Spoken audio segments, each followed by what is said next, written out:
बच्चों, आज हम व्यावसायिक पर्यावरण का महत्व डिस्कस करेंगे कि व्यावसायिक पर्यावरण का अध्ययन करना हमारे लिए क्यों ज़रूरी है। इनको पॉइंट वाइज नोट करते जाइएगा। सबसे पहली बात, अवसरों की पहचान करने में सहायक। अवसर का मतलब होता है अपॉर्चुनिटीज़। देखिए, यहाँ पर एक एनालिसिस होता है जिसको हम स्वॉट एनालिसिस बोलते हैं।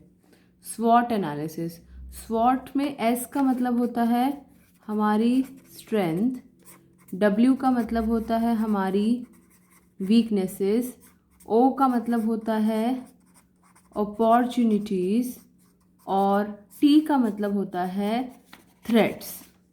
तो इसको स्वॉट एनालिसिस बोला जाता है। देखिए, स्ट्रेंथ और वीकनेसेस, हमारी शक्तियाँ, हमारी कमज़ोरी, ये जो होती हैं ये हमारे अंदर होती हैं, ये हमारे अंदर होती हैं। और जो अपॉर्चुनिटीज़ और थ्रेट्स हैं, अवसर और जो खतरे हैं, ये हमें बाहर से मिलते हैं। बाहर का मतलब हमारे पर्यावरण से।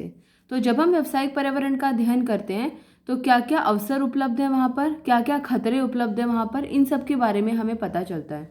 स्ट्रेंथ और वीकनेसेस तो हमारी इनर स्टडी हो गई, इसके बारे में हमें यहाँ पर डिस्कस नहीं करना है। हमें यहाँ पर केवल किसके बारे में डिस्कस करना है, O एंड T के बारे में, अवसर और खतरे।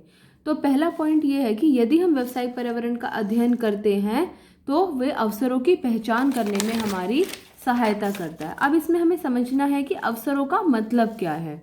अवसर का मतलब वे सकारात्मक बाह्य रुझान या परिवर्तन जो फर्म के परिचालन में सहायक होते हैं, फर्म को काम करने में मदद करते हैं, उन्हें अवसर कहा जाता है। सकारात्मक बाह्य रुझान, बाह्य मतलब बाहर से आ रहे हैं। अगर अवसरों की पहचान हम शुरू में ही कर लें तो कोई भी व्यावसायिक फर्म प्रतियोगी से पहले इसका लाभ उठा सकती है। फॉर एग्जाम्पल, कोरोना वायरस की वजह से ऑनलाइन क्लासेस, ऑनलाइन एजुकेशन, इन सब चीज़ों पर बहुत ज़्यादा जोर दिया जाने लगा है। तो आपने बायजूस का नाम सुना होगा। ये मुझे ऐसा लगता है कुछ ऐसी संगठनों में से है जिन्होंने ऑनलाइन एजुकेशन को काफ़ी बढ़ावा दिया है शुरू से ही।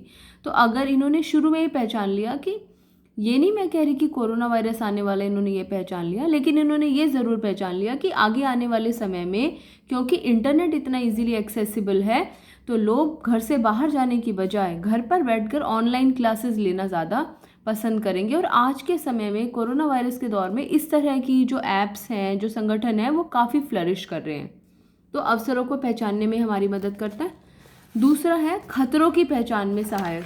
जैसे मैंने आपको बोला, स्वॉट एनालिसिस में अपॉर्चुनिटीज़ अवसरों की पहचान में सहायक, थ्रेट्स खतरों की पहचान में सहायक।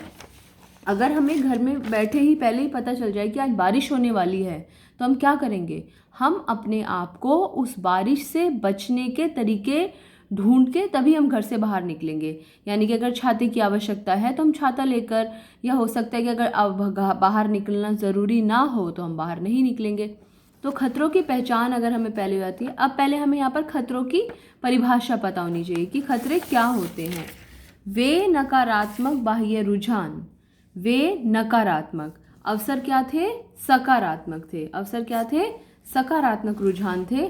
खतरे क्या है, नकारात्मक रुझान या परिवर्तन जो कि फर्म के परिचालन में बाधक हो सकते हैं। अब कोई चीज़ यदि बाधा हो सकती है तो उससे बचने के लिए हम सोच सकते हैं कि हमें क्या करना है, कैसे बचना है। तो अगर खतरों की पहचान शुरू में ही हो जाए तो उसका सामना करने के लिए हम खुद को तैयार कर सकते हैं। फॉर एग्जाम्पल, हमें पता चल रहा है कि अभी थोड़े समय में कोई नई कंपनी मार्केट में आने वाली है, तो उस कंपनी का सामना करने के लिए हम अपने आप को तैयार कर सकते हैं। कैसे तैयार कर सकते हैं, हम अपने प्रोडक्ट की क्वालिटी इंप्रूव कर सकते हैं, हम कॉस्ट कंट्रोल पे ध्यान दे सकते हैं, हम विज्ञापन पर खर्चा कर सकते हैं और आक्रामक विज्ञापन बना सकते हैं और अच्छे विज्ञापन बना सकते हैं। तो इस तरीके से हम व्यावसायिक पर्यावरण का अध्ययन करके अपने आप को क्या कहना चाहिए, स्ट्रॉन्ग बना सकते हैं। तो अभी हमने 2 पॉइंट्स पढ़े, अवसरों की पहचान करने में सहायक और दूसरा पॉइंट खतरों की पहचान करने में सहायक। स्वॉट में से O और T जो है ये हमारे काम का है। चलिए आगे देखते हैं। तीसरा पॉइंट है उपयोगी संसाधनों का दोहन। दोहन का मतलब उनका सही तरीके से इस्तेमाल होना। देखिए, होता क्या है, हम व्यवसाय जो व्यवसाय है वो पर्यावरण से कुछ लेता है और उसको कुछ देता है। अब देखते हैं वो पर्यावरण से क्या लेता है। वो पर्यावरण से कच्चा माल लेता है, पैसे लेता है, वित्त लेता है, मशीन लेता है, बिजली लेता है, पानी लेता है और अपने पर्यावरण को क्या क्या दे सकता है। पर्यावरण का मतलब वो सभी शक्तियाँ, वो सभी लोग, वो सभी संगठन जो कि व्यवसाय को प्रभावित करते हैं। ग्राहकों को वस्तुएं देता है, सरकार को कर देता है, निवेशकों को जो उन्होंने पैसा लगाया हुआ है, इन्वेस्टर्स ने, उनके पैसे के ऊपर जो प्रतिफल है, रिटर्न है, प्रॉफिट के रूप में देने का प्रयास करता है। तो जब उसे पर्यावरण से इतना मतलब है कि उसको पर्यावरण से कुछ लेना है, कुछ चीज़ें पर्यावरण को देनी है, और जब वो पर्यावरण पर इतना निर्भर है, इसलिए उसे पर्यावरण की इच्छा के अनुसार ही काम करना चाहिए। अगर हम किसी पे बहुत अधिक निर्भर हैं तो हमें उसकी इच्छाओं का ध्यान ज़रूर रखना चाहिए, और इसीलिए अगर उसे पर्यावरण की इच्छा अनुसार काम करना है तो उसे अपने पर्यावरण को समझना पड़ेगा और उसी के अनुसार एक्ट करना पड़ेगा। 3 पॉइंट्स हमने अभी डिस्कस किए। पहला पॉइंट, ओ अपॉर्चुनिटीज़, अवसरों की पहचान में सहायक। दूसरा, खतरों की पहचान में सहायक। तीसरा, उपयोगी संसाधनों का दोहन। जब हमें पता चल जाएगा कि कैसे काम करना चाहिए तभी हम उसको सही तरीके से रिसोर्सेज का इस्तेमाल कर सकते हैं। चौथा पॉइंट देखते हैं। हमारा चौथा पॉइंट है, तेज़ी से हो रहे परिवर्तन का सामना करने के लिए व्यावसायिक पर्यावरण का अध्ययन करना ज़रूरी है। अब तेज़ी से हो रहे परिवर्तन, व्यावसायिक पर्यावरण में क्या क्या परिवर्तन हो सकते हैं?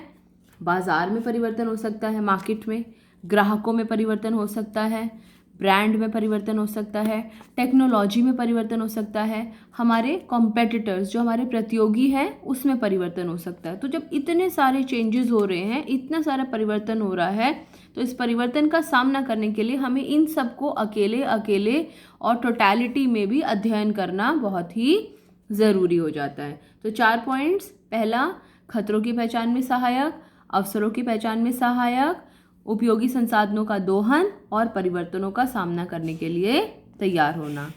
चलिए 5वां पॉइंट देखते हैं, नीति और नियोजन के निर्धारण में सहायक। देखिए नीति और नियोजन क्या होता है, क्योंकि इसको हम अगली वीडियो में डिस्कस करते हैं, वरना हमारा वीडियो बहुत बड़ी हो जाएगी। चलिए अगली वीडियो में देखेंगे इसको।